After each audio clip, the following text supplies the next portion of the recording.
মধ্যে এই রব শব্দটি আল্লাহ রাব্বুল আলামিন 978 বার ব্যবহার করেছেন। আল্লাহু আকবার। 978 বার রব শব্দটি কোরআনে এসেছে। কেনই এতবার এই শব্দটি ব্যবহার করা হচ্ছে, আর কেনই বা এই কথা নিয়ে পৃথিবীতে পাঠানোর আগেও আল্লাহ জিজ্ঞাসা করেছিলেন, ওয়াদা নিয়েছিলেন, হাসরের ময়দানও জিজ্ঞাসা করবেন, দুনিয়ার থেকে বিদায় হওয়ার পরে কবরের জগতে যখন রাখা হবে তখনও প্রথমেই আপনাকে এই একই প্রশ্ন করা হবে, তোমার রব কে? জোরে বলবেন আল্লাহু আকবার। আমার বন্ধুগণ, এবার আসুন, রব শব্দের বিভিন্ন আয়াতে বিভিন্ন অর্থ এসেছে। আল্লাহকে চিনার উসিলা হতে পারে আজকের এই আলোচনা।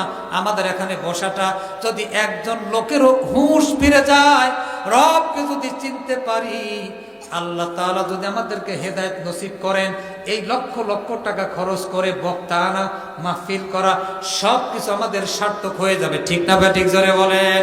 কিন্তু সারা রাত ধরে ওয়াজ শুনলাম, 2 লাখ টাকা দিয়ে বক্তা বাজেট করে নিয়ে আসলাম, কিন্তু সকাল বেলায় যদি আমরা নিজেরা সেই রবের ডাকে সাড়া না দিতে পারি, তাহলে ওয়াজ আমাদের হেদায়েত তো দূরের কথা, নাজাতের কারণ তো দূরের কথা, বরং এই ওয়াজই আমাদের জন্য গজবের কারণ হয়ে যাবে।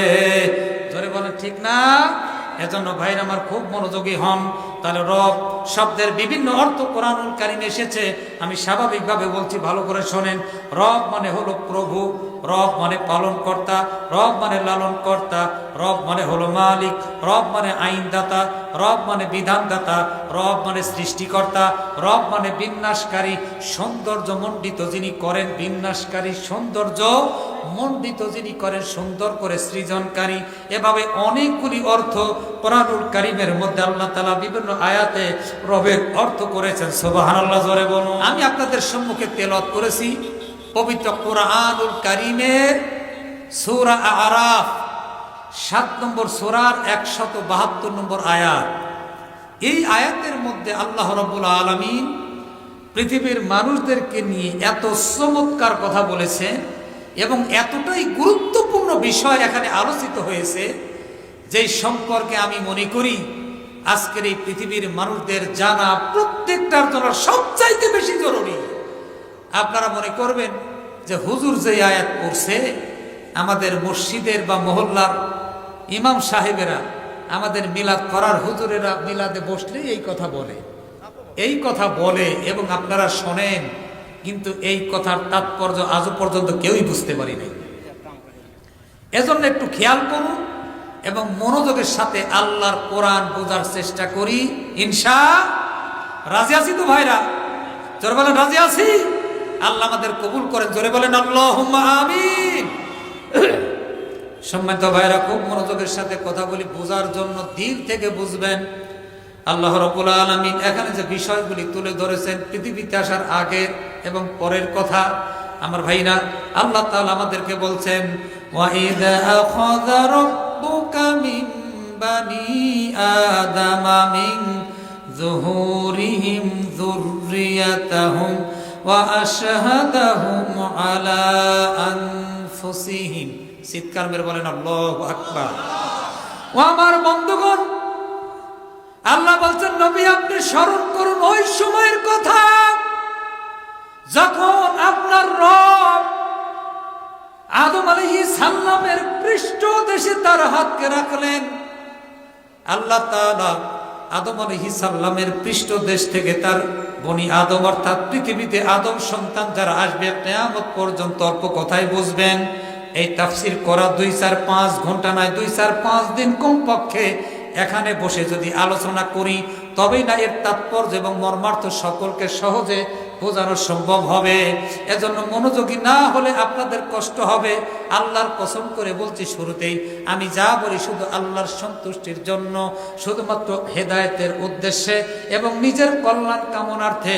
কেননা যা বলছি এই কথাগুলি তো দুনিয়ার ক্যামেরায় রেকর্ড হোক আর না হোক, আল্লাহর ক্যামেরায় রেকর্ড হবে। জোরে বলেন, আল্লাহর ক্যামেরায় রেকর্ড হবে কি হবে না?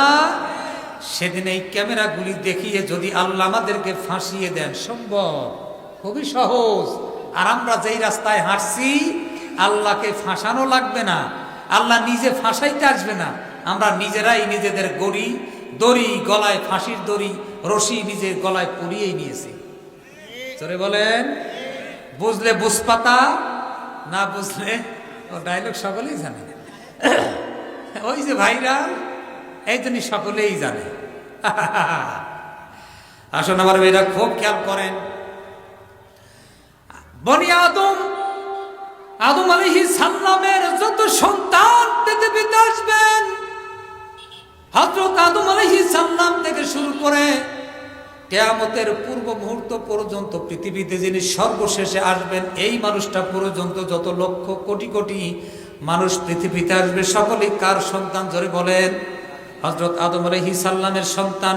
সে মুসলিম হোক অথবা নন মুসলিম হোক, নামাজি হোক বা বেনামাজি হোক, আমার ভাইরা আস্তিক হোক আর নাস্তিক হোক, প্রত্যেকেই হযরত আদম আলাইহিস সালামের সন্তান। আল্লাহ রাব্বুল আলামিন আদম আলাইহিস সালামের পৃষ্ঠদেশে তার কুদরতি হাত যখন রেখে দিলেন, সব মানুষদের রূহগুলি বেরিয়ে আসলো, সকলেই সেদিন এক জায়গায় হয়ে গেলাম। আল্লাহ রাব্বুল আলামিন একটা কনফারেন্স ডাকলেন, সেখানে রব্বুল আলামিন সবচাইতে গুরুত্বপূর্ণ যে ব্যাপারটি উল্লেখ করেছেন, আমরা এইটা এখনো বুঝি নাই।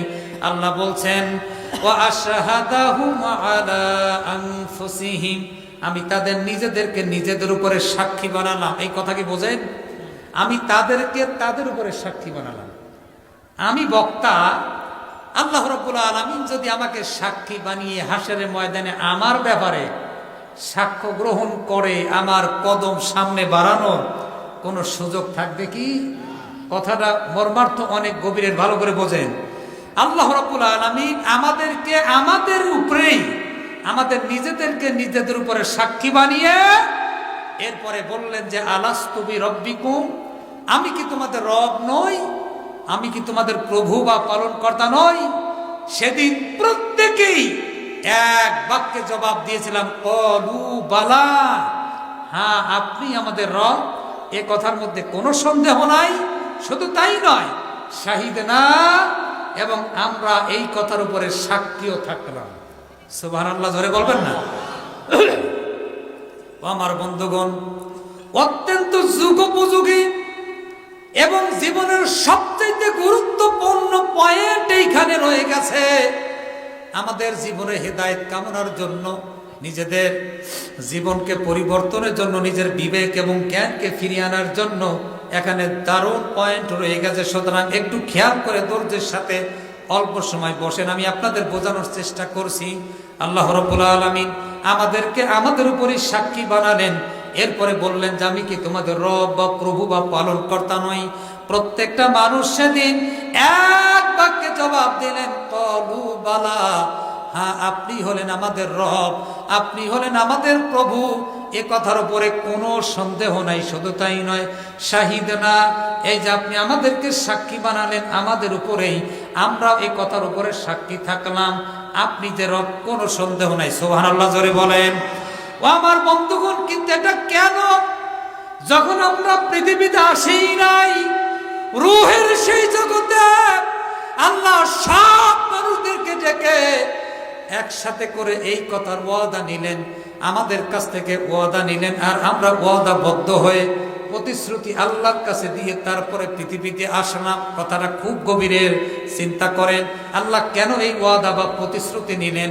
আল্লাহ সে কথা বলছেন যে আনতাকুলু ইয়াউমাল কিয়ামাতি ইন্না কুন্না আন হাদা গাফিলিন, এই যে আমি তোমাদেরকে সব মানুষদেরকে একত্রিত করেছি, তোমাদেরকে একসাথে করে আমি যে কনফারেন্স করলাম আর জিজ্ঞাসা করলাম, আমি কি তোমাদের রব নই?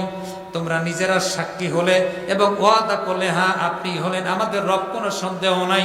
আর এই ব্যাপারে আমরা সাক্ষী থাকলাম। আমি আল্লাহ তাআলা এটা এই কারণে করলাম, যাতে করে অন্তত কিয়ামতের দিন তোমরা এই কথা বলতে না পারো যে এ ব্যাপারে আমাদের কিছু জানাই ছিল না। জোরে বলেন আল্লাহু আকবার। কথাটা খুবই গভীরের, মনোযোগ দিয়ে বোঝেন। গ্রামের লোকেরা তাফসীর শোনে না বা বোঝে না, এটা আমিও জানি। কিন্তু যদি হেদায়েতের উদ্দেশ্যে, আমি শুরুতে একটি কথা বলেছি, যদি আমার বলা এবং আপনাদের শোনা যদি আল্লাহর জন্য হয়, কার জন্য হবে? আওয়াজ এত আসতে হলে চলে, জোরে বলেন কার জন্য হবে? যদি আল্লাহর জন্যই হয়, তাহলে সেই আল্লাহকে পাওয়া এই ওয়াজের মাধ্যমে আমাদের জন্য অতি সহজ হয়ে যাবে, ঠিক না বেঠিক জোরে বলেন। কিন্তু উদ্দেশ্য যদি ভিন্ন হয় তাহলে এই ওয়াজ কোনো লাভ হবে। সারা রাত ওয়াজ শুনে, জুলাইখার কিচ্ছা শোনে, সারা রাত ধরে শোনার পরে সকালবেলা জিজ্ঞাসা করে যে জুলাইখা বেটা ছেলে না মেয়ে লোক ছিল? কয় যে আসলে সেটা তো জানি না। জুলাইখা বেটা ছেলে না মেয়ে লোক সেটাও তার জানা নাই, ওয়াজ শুনেছে সারা রাত। ঠিক? আরো জোরে বলেন ঠিক না বাটি? এই ধরনের ওয়াজ আমাদের জীবন কোনোদিনও পরিবর্তন করে নাই এবং করতেও পারবে না। আমি কি বোঝাইতে পারতেছি? খুব বিরক্ত হচ্ছে কি ভাইরা আমার? অল্প সময় মূল কথা বলে আপনাদেরকে বোঝায় ছেড়ে দেবে ইনশাআল্লাহ। তবে খুব মনোযোগী হন। আল্লাহ এই ওয়াদা কেন নিলেন বলেন তো দেখি? কিয়ামতের দিন যাতে করে আমরা কি করতে না পারি, এই কথা অস্বীকার করতে না পারি যে আপনি আমাদের রব ছিলেন, এই কথা আমরা জানতামই না, এই কথা অন্তত যাতে আমরা হাসরের ময়দানে আল্লাহর কাছে বলার সুযোগ না পাই। তাহলে এই কথার থেকে অন্তত আমরা এতটুকু বুঝতে পারলাম যে কিয়ামতের দিন হাসরের ময়দানে আল্লাহ বান্দাকে এই কথা জিজ্ঞাসা করবেন যে আলাস্তু বিরব্বিকুম, আমি তোমাদের রব ছিলাম কিনা? জোরে বলেন ঠিক না বেটি? আর জোরে বলেন। তাহলে এটা বুঝলাম। এখন আসেন আরো গভীরে যাই, অল্প কথা শেষ করবো তাই। আল্লাহ রাব্বুল আলামিন তাহলে পৃথিবীতে আসার আগেই রব সম্পর্কে ওয়াদা নিলেন এবং কিয়ামতের ময়দানে এ বিষয়ে আমরা আল্লাহর কাছে জিজ্ঞাসিত হব, আল্লাহ সেটা জানিয়ে দিলেন। এরপরে আসেন, একজন মানুষ পৃথিবী থেকে বিদায় হওয়ার পরে আখিরাতের প্রথম যে মঞ্জিল, সেই যে প্রথম ধাপ কবরের জগৎ, আলমে বারজাখ, সেই জগতে যখন তাকে রাখা হয় কবরের জগতে, আল্লাহর পক্ষ থেকে একজন ফেরেশতা এসে তাকে জিজ্ঞাসা করবেন যে মান রব্বুকা, প্রথম প্রশ্নই হবে তোমার রব কে? আল্লাহু আকবার জোরে বলেন। কথাটা মিলাবেন এবং বুঝবেন বিবেক দিয়ে, তবেই বর্ষণা হবে। যখন আপনি পৃথিবী থেকে বিদায় হবেন, প্রথম প্রশ্ন আল্লাহর পক্ষ থেকে আপনাকে কি করা হবে বলেন তো? আপনার রবকে। কথা বলে না কেন?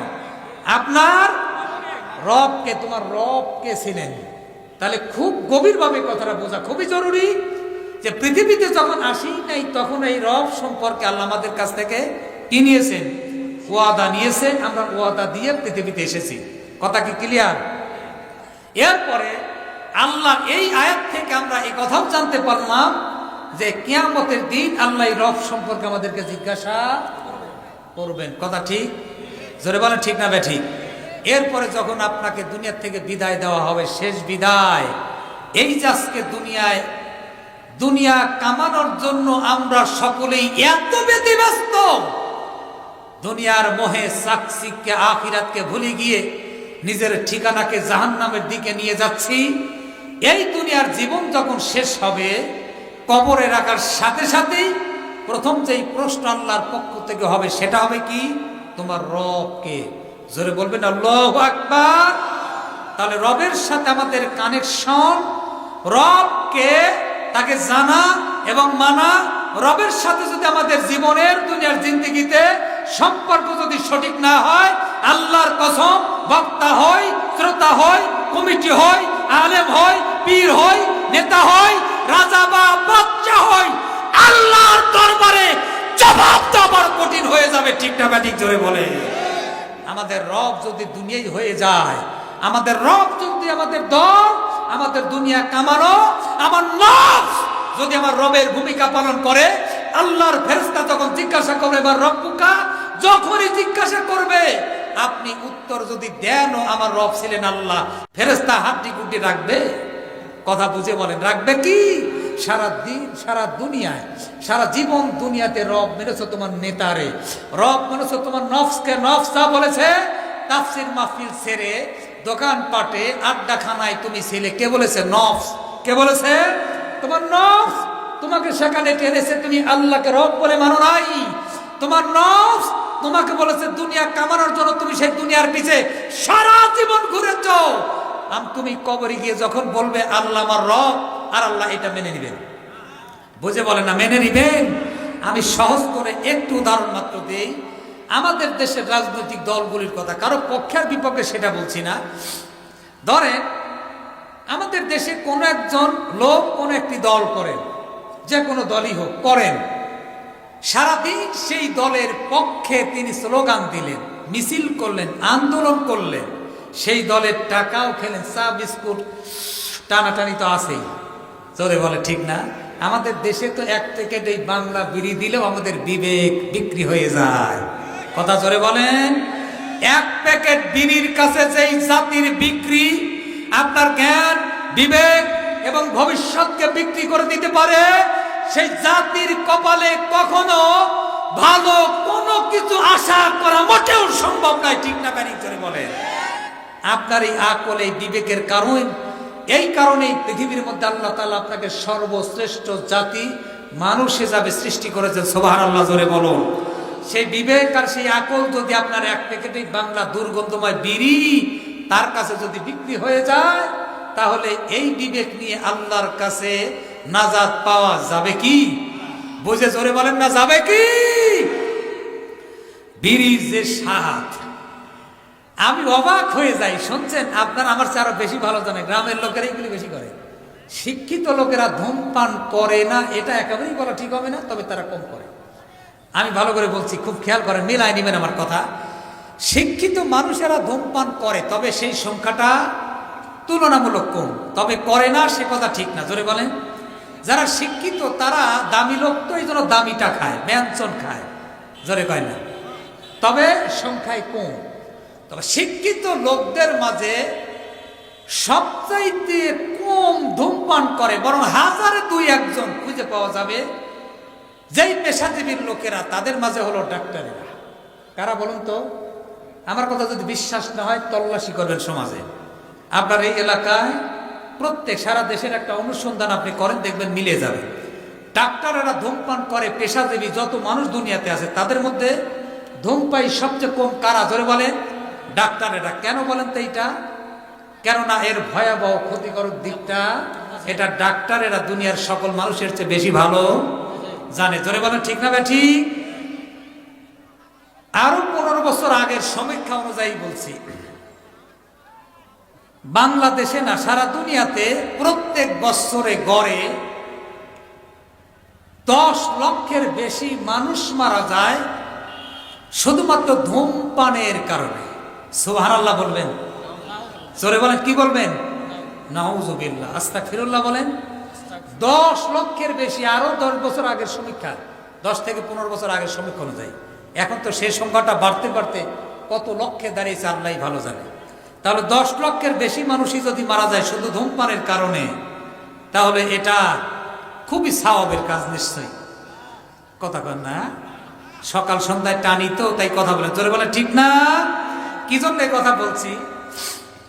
আমি একজন ধূমপায়ীকে ধরেছিলাম। আমি যখন পুষ্পপাড়া আলিয়া মাদ্রাসা, নিশ্চয়ই আপনারা নাম শুনেছেন, আপনাদের এই অঞ্চলে যত বড় বড় আলেম তার অধিকাংশ ওই মাদ্রাসায় পড়া।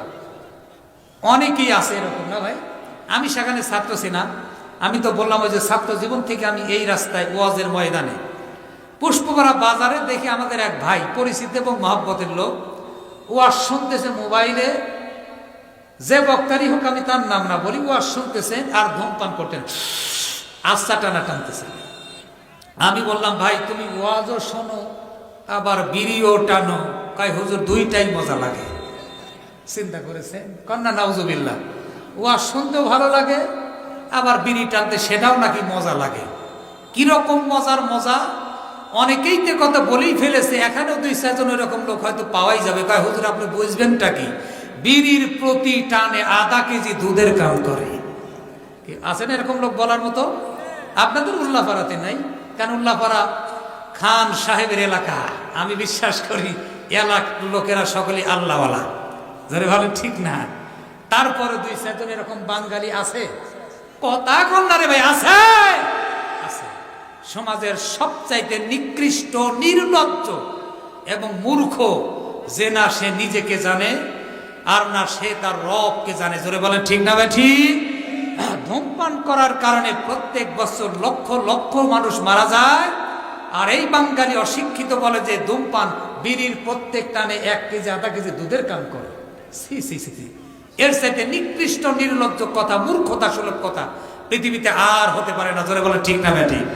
আমি বাস্তবতা বোঝানোর জন্য বলছি, পুষ্পপাড়া আলিয়া মাদ্রাসায় যারা গিয়েছেন পড়েছেন বা কোনো কারণে গেলেও সেখানে আপনাদের জানার কথা যে পুষ্পপাড়া গরুর হাট পাবনা জেলার বিখ্যাত একটি হাট, বড় হাটের মধ্যে অন্যতম একটি হাট। সেখানে মাদ্রাসার যত বাথরুম টয়লেট সবগুলি উন্মুক্ত, শুধু মাদ্রাসা শিক্ষকদের জন্য একাডেমির মধ্যে যেটা সেইটা শুধু একটু নিয়ন্ত্রণের মধ্যে। আর ছাত্রাবাসের যত টয়লেট, এই এলাকার অনেক ছাত্র আছে পুষ্পপাড়ায় পড়েছেন, তারা দেখেছে সব উন্মুক্ত। হাটের লোকেরা যায় আর আচ্ছা মতো সেখানে মারিয়ে আসে। কথা বুঝছেন? এই বাথরুমগুলিতে যখন আমি গিয়েছি, প্রয়োজনে যেতে হবে না নাকি? না আপনারা যান না? বাথরুমে যাওয়া লাগে না। গিয়ে আল্লাহর কসম সত্য বলছি, মিডিয়ার সামনে এ কথাগুলি রেকর্ডও হচ্ছে, সেই বাথরুমে গিয়ে পায়খানা এবং পেশাবের দুর্গন্ধের চাইতে বিড়ি আর সিগারেটের দুর্গন্ধই বেশি। আমি যখন এই কথাগুলি বলেছি তখনই তারা বলছে, হুজুর আপনি তো জানেন না বিড়ির এক টানে আধা কেজি দুধের কাজ করে। সি সি সি, এমন জাতিকে সারা রাত ওয়াজ শোনায় কোনো লাভ হবে কি? আমি আপনাদের কাছে জানতে চাই, এই মানসিকতা নিয়ে কি আমরা ওয়াজ শুনবো না আল্লাহর জন্য? আওয়াজ হচ্ছে না ভাই? মনে হয় আপনারা রাগ করতেছেন। যদি বলেন তাহলে ছেড়ে দেবো। কার জন্য জোরে বলেন? যে বিষয়টা ধরেছি জীবনের সাথে সবচেয়ে গুরুত্বপূর্ণ, এটা অল্প কথা হলো, এখান থেকে বুঝে এরপরে আমরা বিদায় নেব। কারা কারা রাজি আছে? দুই হাত। এবার আসুন আমার ভাইরা, যা বলতেছিলাম খুব মনোযোগের সাথে বুঝবেন। তাহলে দুনিয়াতে একজন যদি কোনো দল করে, সারাদিন সেই দলের পক্ষে যদি মিটিং করে, মিছিল করে, আন্দোলন করার পরে সেই দলের বিড়ি সিগারেট আর চা খাওয়ার পরে সন্ধ্যাবেলায় বিরোধী কোনো দলের যদি চায়ের হোস্টেলে গিয়ে তাদের প্রশংসা করে, বলুন তো মায়ের কি একটাও ফিটের নিচে পড়বে? জোরে বলেন। একটাও মাটিতে পড়বে না, আচ্ছা পেদানি হবে। জোরে বলেন ঠিক না বেঠি? সারা জীবন তুমি রব মেরেছো দুনিয়ার ভিন্ন কিছুকে, কবরের জগতে যখন তোমাকে জিজ্ঞাসা করা হবে মান রব্বুকা, তোমার রবকে, তুমি যদিও জোর করে বলো আল্লাহ, এই কথা কিন্তু আল্লাহ কখনো মেনে নেবে না। ঠিক না বেঠি? এজন্য আমার ভাইরা, আমি সব সময় বলি যে যার রব ঠিক তো তার দুনিয়ার সব ঠিক। জোরে বলেন ঠিক না বেঠি? যার রব ঠিক তার দুনিয়ার সব ঠিক, যার রব ব্যাঠিক তো তার দুনিয়ার সব কিছু ব্যাঠিক। আমাদের রব যে কে বা কার, আমি শুরু থেকে যা যা বলেছি অনেকটাই মিলে গেছে। যদি বুদ্ধি থাকে মিলাই নিবেন, বুঝতে পারবেন। এবার আসে ও আমার বন্ধুগণ, তাহলে পৃথিবীতে আসার আগেও সেই রব সম্পর্কে আল্লাহ ওয়াদা নিয়েছেন। কবরের জগতে আপনাকে যখন রাখা হবে, প্রথম যেই প্রশ্ন আল্লাহর দরবার থেকে করা হবে সেটা হলো মান রব্বুকা, তোমার রবকে। এরপরে হাসরের ময়দানে কাল কিয়ামতের দিন আল্লাহ তাআলা এ ব্যাপারেই আপনাকে জিজ্ঞাসা করবেন। জোরে বলেন ঠিক না বেঠিক? সুতরাং বিষয়টার সাথে যদি জীবনে আমাদের মিল না থাকে, রবকে যদি আমরা চিনতে না পারি, আমাদের গোটা জিন্দেগিটাই বৃথা। পরকালে জাহান্নাম ছাড়া আমাদের আর কোনো জায়গা হবে কি? আল্লাহ তাআলা যেন আমাদেরকে এখান থেকে রবকে চিনে, সেই রবের নির্দেশনা মেনে দুনিয়ার থেকে বিদায় নিতে পারি। আল্লাহ কবুল করুন। জোরে বলেন আমিন। এবার আমি খোলামেলা ভাবে স্বাভাবিকভাবে অল্প কথায় আপনাদের বুঝিয়ে এরপরে শেষ করার চেষ্টা করব। মনোযোগী হন, আকল খুলে যাবে। বিবেক আল্লাহ তাআলা দিয়েছেন, মনোযোগী হলে আল্লাহর জন্য যদি ওয়াজ শোনা হয়, কোরআন শোনা হয়, সেই শোনা আপনার হেদায়েতের কারণ হয়ে যায়। ঠিক না? আমার ভাইরা আসুন, আল্লাহ রাব্বুল আলামিনের আসমাউল হুসনা, সুন্দর সুন্দর নামগুলি হলো, বলুন তো কয়টা আল্লাহর নাম? সকলে কন্যা করে ভাই, পিছনের গুলি জানেন না। জোরে বলেন কয়টা আল্লাহর নাম? আল্লাহর আসমাউল হুসনা, সুন্দর সুন্দর নাম হলো 99টি। পবিত্র কোরআনুল কারীমের মধ্যে সবচেয়ে বেশি রব্বুল আলামিন যেই নামটি ব্যবহার করেছেন সেই নামটা কি কে বলতে পারবেন? আল্লাহ। জোরে বলেন আল্লাহু আকবার। শুধু আল্লাহ সবচেয়ে বেশি ব্যবহার হয়েছে এটাই নয়, আল্লাহ তাআলা নিজের কাছে সবচাইতে পছন্দনীয় যেই নামটি, সেই নামই হলো আল্লাহ। সুবহানাল্লাহ। জোরে হবে না? ও আমার ভাইরা, আল্লাহর নিজের কাছেই আল্লাহ নামটি অতি চমৎকার এবং বিস্ময়কর। আর আল্লাহর পরিচয় দেওয়ার জন্য এই পুরা কোরআনুল কারীমের কোনো প্রয়োজনই হয় না যদি জ্ঞান থাকে আর যদি আমরা বুঝি।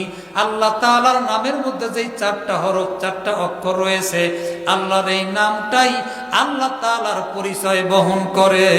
সুবহানাল্লাহ জোরে বলেন। আল্লাহর এই নামই আল্লাহকে চিনা দেয়, আর কিচ্ছু লাগে না। আমি ওই দিকে যাব না, যে বিষয়টা আমার আলোচনা গুরুত্বের সাথে বুঝে এখান থেকে বিদায় নেব। খেয়াল করুন, তাহলে সবচাইতে বেশি পবিত্র কোরআনুল কারীমের মধ্যে আল্লাহ তাআলা আল্লাহ নামটি ব্যবহার করেছেন 2698 বার। কয়বার বললাম?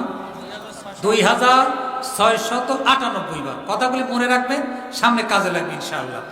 2698 বার শুধুমাত্র রব আপনার আল্লাহ নামটি আল্লাহ পবিত্র কোরআনুল কারীমের মধ্যে ব্যবহার করেছেন। এরপরে আপনারা যদি কোরআনে রিসার্চ করেন, গবেষণা করেন, যদি কোরআন অধ্যয়ন করেন, তাহলে আমার সাথে আপনারা একমত হবেন। আমার ডানে বামে অনেকগুলো আলেম আছেন, তিনারা আমার চেয়ে বেশি অভিজ্ঞ এবং যোগ্য বলে জানি, ওনারা আমার চাইতে বেশি ভালো জানবেন।